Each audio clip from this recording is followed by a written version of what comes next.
He heard it between the second and third gear. That was the thing he would come back to later, in the way you come back to a detail that seems too small to matter and turns out to be everything. He had been accelerating out of a long curve on Route 9 outside Deacon Falls, Indiana, at 23 minutes past 11 on a Thursday in March, when the sound reached him through the cold and the wind and the engine noise that was always there like a second heartbeat, thin and high and unmistakable. A baby crying, not from a house, not from a car, from the old Renner Mill building on the south side of the road, the one with the plywood boards on the first-floor windows, and the chain on the front gate, and the sign from the county that said condemned, unsafe structure. No trespassing in letters faded to the color of old rust. He passed it. He kept his speed. He was riding toward something. He was always riding toward something, and it was cold, and it was late, and there were 100 reasons that what he had heard was not what he thought he had heard. Sound carries strangely at night. Animals shelter in empty buildings. The mind fills in what it expects. He had been on the road for 11 years, and he knew all of this. He had gone a quarter mile before he touched the brakes. He sat on the shoulder of Route 9 for 30 seconds with the engine running and the cold coming through every layer he had on. And he listened. Nothing. Just the wind and the dead roadside grass and the distant sound of a truck on the highway 2 miles east. He turned the bike around. He went back. What he found inside that building, and what it cost him to find it, and what came after, before that night was over, would take 14 years to stop surprising him when he thought about it. Not the scale of what happened, the simplicity.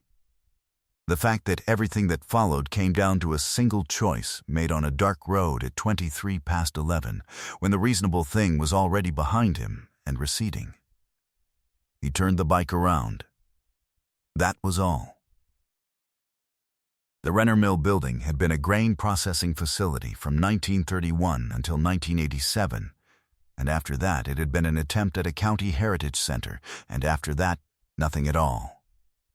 It sat on a quarter-acre lot at the south edge of Deacon Falls, a 2-story brick building with a loading dock on the east side, and all its original windows intact on the second floor, which nobody had bothered to board because the second floor was not accessible without a ladder, and the county had not budgeted for ladders.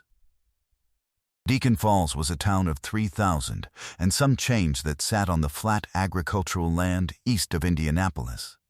The kind of flat that felt less like geography and more like a decision, as if the land itself had chosen to offer no resistance, and the town had grown up in that space of least objection. It had a grain elevator that still worked, and a main street with a hardware store and a pharmacy and a diner called Peggy's that served breakfast until 2 in the afternoon and closed at 3. It had a Ruritan club. It had a county fair in August, and a Christmas parade that the fire department organized, and that was attended, reliably, by a large fraction of the town. It was a town where people knew each other's names and recognized each other's trucks, and where a stranger was not unwelcome, but was noted. The kind of town that had once been good at taking care of itself, and was still mostly good at it, with the asterisk that all towns carry now, mostly, except for the people who had slipped through the cracks that nobody acknowledged were there. Lena Marsh had slipped through 17 days ago. She had not slipped quietly. She had held on with both hands to everything she could find. Her job at the grain elevator's administrative office, the apartment on Birch Street that she had shared with her daughter since Maya was born, the routines and the small dignities she had built for the two of them. She had held on, and the things she held had let go anyway, one by one, with the particular indifference of things that do not know they are being held. The apartment had let go first. Her landlord's name was Frank Sellers. He was 61 years old, and he owned 4 properties in Deacon Falls, and had a reputation as a man who was difficult to reach when something needed fixing, and very easy to reach when rent was late. Lena had been 2 weeks late. 2 weeks, on a payment she had been making on time for 2 years, because the grant she had applied for to cover childcare while she went back to part-time had been delayed by 3 weeks in processing, and 3 weeks had become 2 weeks late, and 2 weeks had become a certified letter, and the certified letter had become a lockout on a Saturday morning in February when the temperature was 27 degrees and Maya was 11 months old. Lena had stood on the sidewalk outside her own apartment with Maya in her arms and a diaper bag over her shoulder, and looked at the lock that had been changed overnight. She had called the emergency housing line, voicemail. She had called her sister in Columbus. Her sister had a 3-bedroom house and 2 children and a husband who had made it clear, without saying it clearly, that Lena's situation was Lena's situation, and not a situation that could become theirs. She had called 2 friends from high school who still lived in town. She had called the church she had stopped attending when Maya was born because she couldn't manage the timing. She had called 3 numbers she found on a social services website. By Saturday afternoon, she had 7 voicemails and 1 callback. The church, which told her they had a partnership with a shelter in Greenfield, 40 miles away, and could help her get there if she wanted to go. She had looked at Maya. She had thought about Greenfield. She had thought about her job at the grain elevator, which she would lose if she could not show up Monday, which she could not if she was 40 miles away without a car. She had said no. She had found the Renner Mill building the same way you find things when you are desperate and it is getting dark, by walking and looking and opening every unlocked door. The chain on the front gate had a gap wide enough to slip through sideways. The loading dock door had a padlock that was old enough to have rusted open on its hasp. Inside, the ground floor smelled of decades in cold concrete and something mineral and damp that she could not name. But the boiler room in the northeast corner still had its door, and the door closed, and there was enough of the original pipe insulation on the walls to take the edge off the cold, and she had put Maya down in the softest thing she had, her own coat, spread on the floor, and she had sat with her back against the wall and held Maya and not slept. That had been 17 days ago. Before we get to what Rook found inside that boiler room, subscribe and drop your city in the comments right now. I want to know where you're watching from. Anywhere in the world. I read every single one. And if you're new here, click subscribe so you never miss the next one. Because what happens next isn't just about one man and one building on one cold road. It's about what happens when someone refuses to tell themselves they didn't hear what they heard. Now, back to Rook Callahan on that dark road. Because the baby was still crying. And he had turned the bike around. His full name was Rook Callahan. He was 44 years old, and he had been riding since he was 19, and had put so many miles on so many roads that he had stopped counting somewhere around the 250,000 mark, and now understood his life in terms of routes rather than distances. The ones he had taken, the ones he had not, the ones he would take when the season changed. He was 6'2" and 215 pounds, with a beard going gray faster than the hair above it, and a scar along the left side of his jaw from a fall in 2011 that he had walked away from in the technical sense of the word walked. His vest was Iron Flag, a small Indiana chapter based out of Shelbyville that had 8 members, and the kind of tight, private cohesion that small chapters develop when they have been together long enough.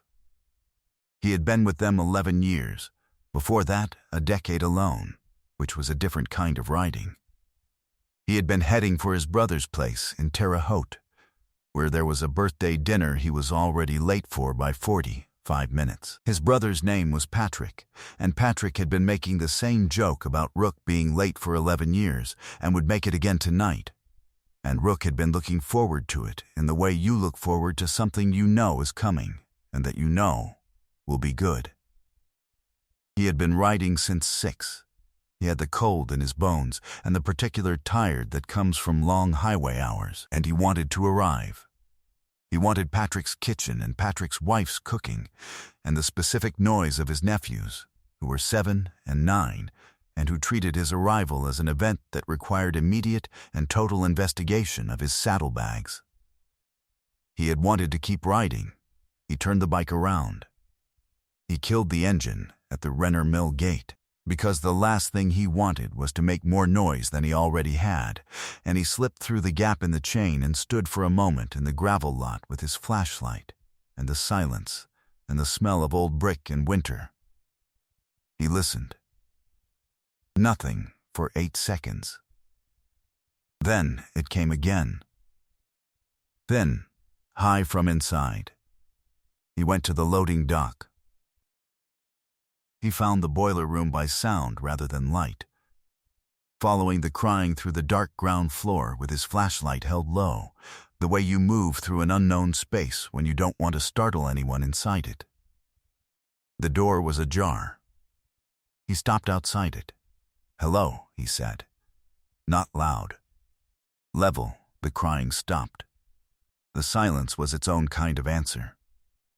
"I'm not from the county," he said. "I was riding past and I heard the baby. I'm not going to do anything. I just want to make sure you're all right." Nothing for a long moment. Then a voice from inside, low, careful. The voice of a person who has learned to assess situations before trusting them. "How'd you get in?" "Same way you did," he said. "The loading dock." A pause. "I can leave," he said. "If you want me to leave, I'll leave." Another pause. "Longer, she hasn't eaten since noon," the voice said. I ran out. He stood in the doorway. He did not go in yet. "I've got an energy bar in my saddlebag," he said. "It's not formula, I know that. But I can go find some. There's a gas station 3 miles east. They usually carry the ready-to-feed bottles." He paused. "How old is she?" 11 months. "What's her name?" The longest pause yet. "Maya," the voice said. Quieter. "Okay," he said. "I'm going to go get formula. I'll be back in 10 minutes. You don't have to open the door. I'll leave it outside." He turned to go. "Wait," the voice said. He stopped. The door opened. Lena Marsh was 24 years old, and she had the eyes of someone who had not slept more than 3 hours at a stretch in 17 days, and who had made the decision, by what she could see of him in the doorway light, that this man was the least dangerous option currently available. She was sitting on a flattened cardboard box with Maya in her lap, and Maya had stopped crying and was looking at Rook with the uncomplicated attention of an 11-month-old encountering a new face. She had a knitted hat on, yellow, with a small pom-pom that was slightly too large and sat low on her forehead in a way that made her look like she was peering out from under something. Lena herself had on 3 layers under a thin jacket, and her hands were chapped at the knuckles from 17 days of cold water at the building's single working standpipe, and she had the kind of stillness of a person who has conserved everything she has left. She was not trembling. That was the thing that hit Rook first. He had expected trembling. What he got instead was the composure of a woman who had been afraid for so long that afraid had become the baseline and she had built her functioning on top of it. "Maya needs formula," she said. "I know what I need. I don't know what you want." "Nothing," he said. She looked at him. He looked back. "I heard a baby crying," he said, and I turned around. That's the whole story. She held his gaze for a moment longer. "Okay," she said. He went to the gas station. He came back in 9 minutes with 2 bottles of ready-to-feed formula, a bag of crackers, 2 bottles of water, and a packaged sandwich that was not good but was food. He left them outside the door and knocked twice and stepped back. The door opened just enough. A hand took the bag. "Thank you," Lena said. "Can I sit out here?" he asked. "I'm not going anywhere until I know you're all right." A long pause. "Suit yourself," she said. He sat on the concrete floor of the Renner Mill against the wall outside the boiler room door and listened to Maya eat and the building settle in the cold, and he took out his phone and made a call. Iron Flag had 8 members. By 12:47, 7 of them had called back. He told them what he had: a woman and a baby, an abandoned building, 17 days on a concrete floor, a locked apartment, a landlord named Frank Sellers. He told them the address and the temperature, 31 degrees and dropping. He did not ask for anything specific. He did not need to. Men who have been riding together for 11 years do not need specifications. They need a direction. The direction was Deacon Falls. The first one arrived at 1:22. A man named Sully, who had driven 40 minutes from Shelbyville in a truck because the temperature was wrong for a bike, and who had brought a sleeping bag and 2 blankets and a thermos of coffee and a look on his face that said none of this was unusual, because for Sully it wasn't. The second and third arrived together at 1:40, having ridden side by side from Greenfield, because neither had wanted to come alone in case one of them needed to turn back for something. They had a bag from a 24-hour pharmacy, more formula, diapers, a small space heater that ran on a power bank, the kind marketed to campers and hunters and people who understood that warmth was not always available from a wall. By 2:15, 5 Iron Flag members were in or around the Renner Mill building on Route 9, and the boiler room had a space heater and enough food for the night and enough people in the hallway outside the door that Lena had, for the first time in 17 days, leaned against the wall and closed her eyes. Maya slept. Rook sat outside the door and drank Sully's coffee and felt the cold give ground, degree by degree, in the small circle of warmth that 5 men and a space heater could make in an abandoned building in March. He called Patrick at 1:30. "I'm going to be late," he said. "You're always late," Patrick said. "Later than usual." A pause. "You all right?" "Yeah," Rook said. "Found something that needed finding." Patrick was quiet for a moment. "Okay," he said. "There's food on the stove." The thing about Frank Sellers was that he was not a villain in the way that word usually implies, not calculating, not cruel with intent. He was something more common, and in some ways worse, a man who had decided that the rules he followed exempted him from looking at what those rules produced. He had locked the apartment on the 14th of February because the lease said he could after 14 days, and he had done what the lease permitted and had not looked further than that. He had not asked where Lena would go. He had not considered Maya's age, or the temperature, or the fact that 2 weeks late after 2 years of on-time payments had a context that the lease did not capture. He had done what the paperwork allowed, and had gone home and eaten dinner, and not thought about it again. He learned about the boiler room at 7:48 the following morning when a Deacon Falls Police Department officer knocked on his door. The officer had been called by Rook at 6:15, after the sun had come up, and Lena had agreed that calling was the right next step, and the officer had been thorough and professional, and had asked the right questions in the right order, and by the time he was done, he had a clear picture of 17 days in an abandoned building with a baby in winter and one specific name attached to the beginning of it. The lockout was investigated as an improper eviction. The county housing authority was notified. Frank Sellers' other 3 properties were reviewed. 2 of them had violations. He had known about both. Lena and Maya were placed in emergency housing that same morning. A real room, a real bed, heat that came from a system in the wall rather than a power bank. The social worker who handled the placement was a woman named Cora, who had a file on Lena's child care grant application, and who, upon learning what had happened, made 3 calls that moved the delayed payment to the top of the processing queue. The grant came through 4 days later. Lena went back to work the following Monday. Rook left the Renner Mill at 8 that morning, after the housing placement was confirmed and Sully had driven Lena and Maya to the hotel, and the other four had headed back to their own roads, and the building was empty again, and cold and quiet, the way it had been before he had heard anything. He stood in the gravel lot for a moment. He looked at the building. He thought about the quarter-mile he had already covered before he touched the brakes. He thought about the 30 seconds he had sat on the shoulder with the engine running, telling himself the things you tell yourself.